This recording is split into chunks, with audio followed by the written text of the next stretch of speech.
Hello students, आज की class में आपका स्वागत है। पिछले वीडियो में आपने शक्ति पृथक्करण के सिद्धांत के बारे में देखा था। इस वीडियो में देखते संघीय विधायिका संसद। हमारी संघीय विधायिका का नाम संसद है, जो राष्ट्रपति और दो सदनों से मिलकर बनती है। दो सदनों अर्थात लोकसभा और राज्यसभा से मिलकर बनती है। भारतीय संविधान की विशेषता है कि भारत के संविधान में कार्यपालिका अर्थात मंत्रिमंडल संसद का ही हिस्सा होता है, जिनमें जनता की संप्रभुता का समावेश और सार होता है। और संसद ही हमारे राष्ट्र की आवाज़ है। क्योंकि संसद में जनता के द्वारा चुने हुए प्रतिनिधि बैठते हैं, जो कि जनता की आकांक्षाओं और उनकी समस्याओं को समाधान और उनकी प्रतिनिधित्व करते हैं। संसद में समाज के सभी वर्गों का प्रतिनिधित्व होता है, चाहे वह उच्च वर्ग हो, निम्न वर्ग हो, कोई भी जाति धर्म का हो। सभी को समान मतदान प्रणाली के आधार पर प्रतिनिधित्व करने का अधिकार प्राप्त है। वोट डालते हैं और वे अपने प्रतिनिधि के रूप में भी खड़े होकर चुनाव लड़ सकते हैं। और कुछ विशेष वर्गों को, जैसे अनुसूचित जाति, जनजाति आदि को आरक्षण की भी व्यवस्था की गई है। हमारे संविधान में संसद में महिलाओं का प्रतिनिधित्व भी प्राप्त है, लेकिन ये प्रतिनिधित्व जो है बहुत कम मात्रा में प्राप्त है। इस कारण कई वर्षों से हमारे संविधान में यह बात विवाद का विषय रहा है और संशोधन का भी विषय रहा है। विचाराधीन है यह संशोधन कि महिलाओं की संसद में महिलाओं की कम से कम 33% आरक्षण प्राप्त होना चाहिए। जैसे कि मैंने आपको बताया कि हमारे संविधान में संसद के दो सदनों के रूप में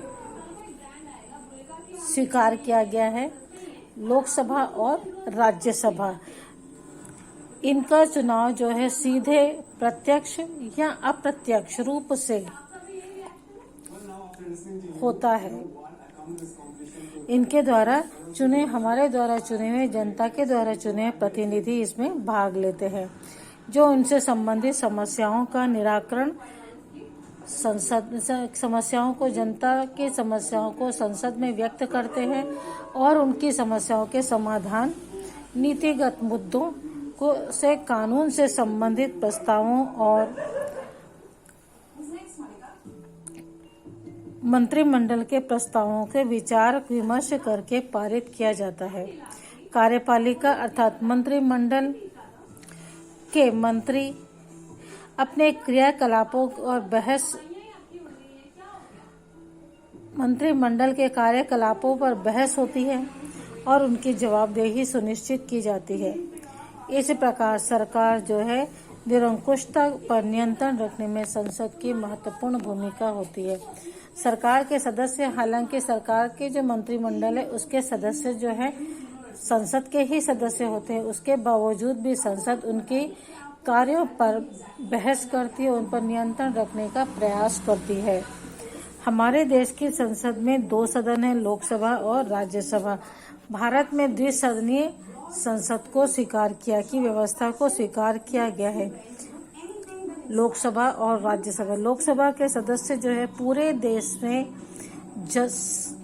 प्रत्यक्ष मतदान के द्वारा चुनकर आते हैं, जबकि राज्यसभा के सदस्य जो है प्रांतों की अर्थात राज्यों की विधानसभाओं के द्वारा चुने हुए सदस्यों के द्वारा ही उनका चुनाव होता है। दो सदनों की जरूरत क्यों पड़ी होगी? दो सदनों की जरूरत क्यों पड़ी होगी? केवल एक ही सदन होता तब भी काम चल सकता था, लेकिन भारत में क्योंकि क्योंकि भारत एक संघीय देश है और संघीय देश होने के कारण भारत में दो सरकारों का प्रावधान किया गया, केंद्र की सरकार और राज्य की सरकार। केंद्र की सरकार के चुनाव में प्रत्यक्ष मतदान के द्वारा लोकसभा का चुनाव हो जाता है, किंतु इसमें राज्य के प्रतिनिधियों का भी हस्तक्षेप या सहभागिता होना आवश्यक है। इस कारण प्रांतीय विधायिकाओं को भी इसमें राज्यसभा के द्वारा प्रतिनिधित्व प्राप्त किया गया है की व्यवस्था की गई है। संसद क्योंकि देश के लिए कानून बनाने वाली सर्वोच्च संस्था है, ऐसे में यहाँ पर 2 सदन होने से बहुत सी असुविधाएं होने से बच जाती है। यदि लोकसभा में हम कोई बिल पास करते हैं, उसमें कुछ त्रुटियां या खामी रह जाने पर राज्यसभा के जो वरिष्ठ सदस्य हैं वे उन्हें दूर करने का प्रयास करते हैं। किसी भी देश की विधायिका में 2 सदन होने के कई लाभ हैं।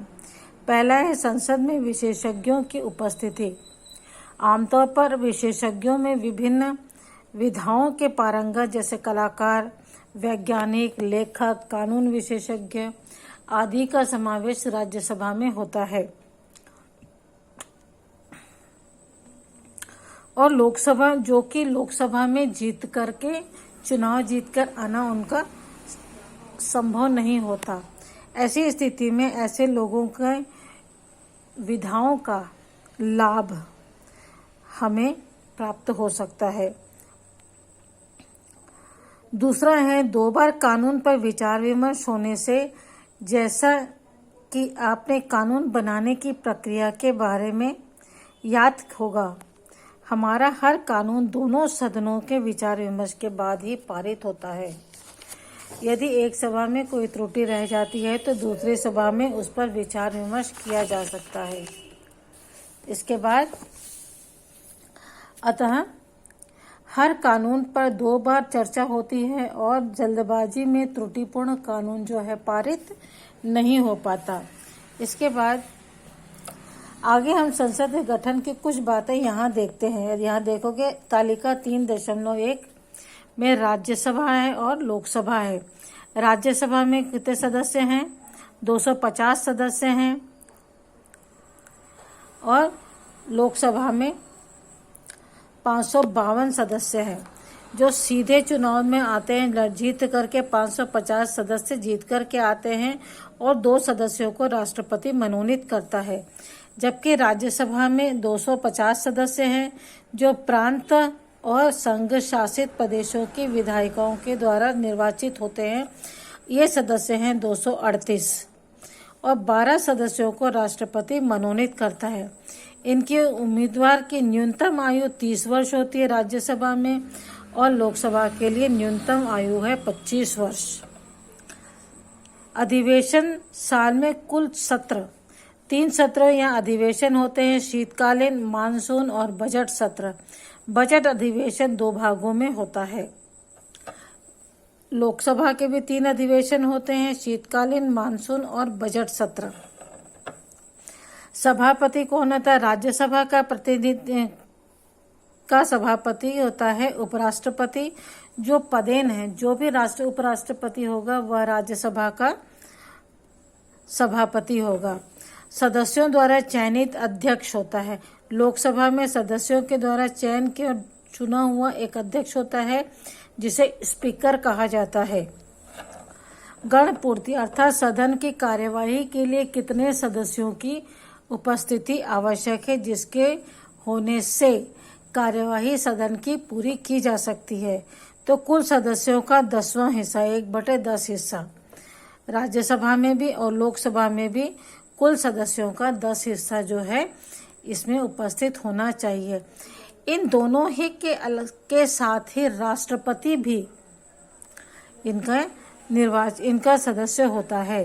राष्ट्रपति दोनों सदनों की अधिवेशनों को बुलाता है और लोकसभा में विशिष्ट परिस्थितियों में भंग कर सकता है, लेकिन सामान्यतः राष्ट्रपति ये निर्णय प्रधानमंत्री की सलाह पर ही लेता है। संघीय शासन क्या है?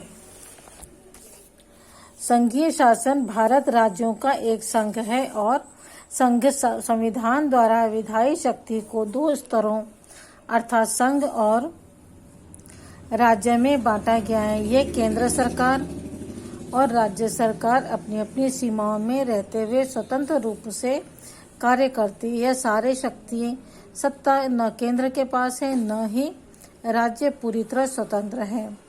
प्रत्यक्ष निर्वाचन, जनता स्वयं मतदान करके प्रतिनिधियों को चुनती है और यह चुनाव होता है लोकसभा के सदस्यों का और विधानसभा अर्थात राज्य की सरकार का चुनाव।